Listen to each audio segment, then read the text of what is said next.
here's how it works. Again, to just put you back there, a lot of stores had a slot outside that you would drop the movies off that you're returning, but then also you can come into the store and drop them at the counter, where Brian and his coworkers will immediately open it up, see if it's been rewound, and if not, put it into the rewinder machine. I was going to ask you, the rewind thing, I remember, please be kind, rewind joke now, but the earlier video stores would actually fine us as well if we didn't rewind. Yeah. Maybe because the automatic rewinder was a late technology to come around. But so Brian at the counter sorts it out, and initially what you do is you put them on the counter, the movies that have been returned, because the eagle eyes that are waiting there to get the hot movie will go ahead and grab it there. Otherwise, what Brian does is take a huge stack of them and walk around and put them back on the new release wall. And people would follow you, half the time to see what you were dropping off, to see what they missed. And yep, you're like the Pied Piper. Yep. There was also at the front counter, tons of candy, bonus boxes, a lot of AOL DVDs. Do you remember, like, towards the end of the 90s and in the early 2000s, like, Blockbuster became a place where there'd be a sample of a new fragrance in there or something like that, because again, right, this is a place where large majority of North Americans visited on a regular monthly, if not weekly basis.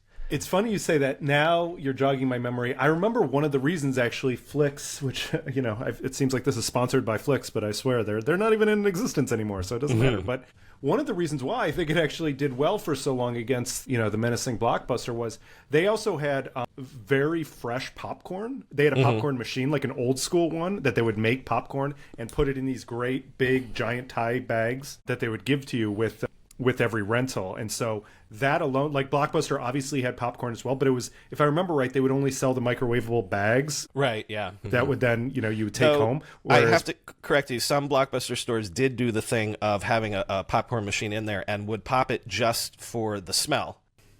So a video store would have the new release wall. Essentially 50% of the inventory real estate in a store is the new release wall, and the other 50% is sort of the older movies.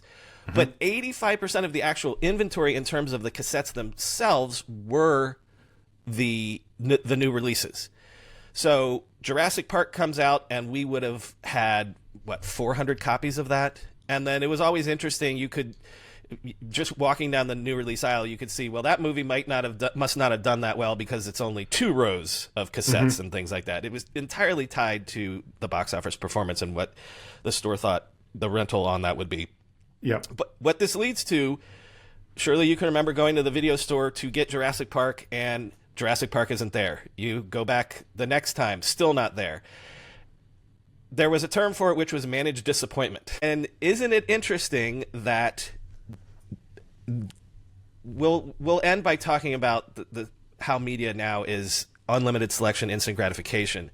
Yeah. But how much the video stores were able to get away with. Your entire family gets in the minivan, drives to the store where we got popcorn, we've got our night planned, we just went to Jurassic Park, now we're going to come back with that Steve Martin movie where he's a evangelist preacher or something. Right. The back catalog was the compensation. It's amazing in retrospect how forgiving we were with the fact that you probably had decent odds of 50% of the time going to the video store and not getting what you wanted. Yeah. And I do wonder how much, now that you bring that up, that's fascinating to think about, like, how much of our childhoods of what we actually watched was driven by exactly what you're talking about, by the fact that the first choice was out.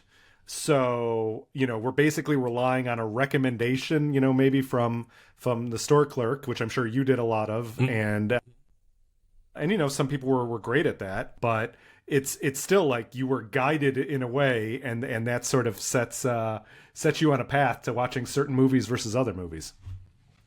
We're going to end with that, because this question of has the internet killed serendipity is the case I'm going to make. But to just, again, for nostalgia purposes, but also for folks that weren't there, I'm going to describe more of like what the video store was. I will tell you this. Working there in high school was great in the sense that everybody showed up. The only equivalent I can think of is, is probably working at the movie theater.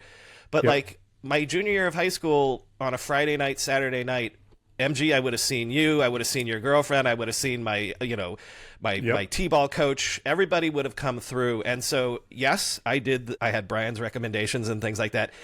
It is weird in retrospect to realize the degree to which you were a quasi local celebrity, because people like MG would say, hey, Brian, I really want to get my hands on this. Can you set it aside? Yes. All sorts of stuff like that. But do you remember that as well? That like Yes. going, the weekends going to the video store was a thing, and it was a social thing. It was the entire town coming to one centralized place. I do remember that very well. I remember that honestly more so at Blockbuster, once Blockbuster sort of took over, because a lot of the kids were driving at that point, and so yeah, you'd go with your girlfriend or boyfriend, and you'd run into other people there, and sometimes you'd end up leaving together to go watch a movie together because you saw each other at that place. The other funny offshoot of what we talked about earlier, the adult area at the Flicks. Mm. The people who worked at that store happened to know who was going in or out of those rooms, and so that was often sort of relayed back to the children of what was going on. Let me make something very clear. Blockbuster did not have, I remember, porn. Was it a religious stance or No, just a general moral stance or something? It was a trying to be all things to all people stance. Okay. In fact, there were certain movies that the studios would allow to have Blockbuster only edits. This was probably towards the end of the 90s. I do remember that, yeah. There was no NC-17 too, if I remember. They would not do NC-17. Yeah. I remember like the Scorsese's Passion of the Christ was not allowed to be rented at Blockbuster and stuff like that. Wow. So it was, I don't think it was like a moral religious stance. It was, we don't want to piss anybody off. And we want to be seen as the place where the whole family can go to.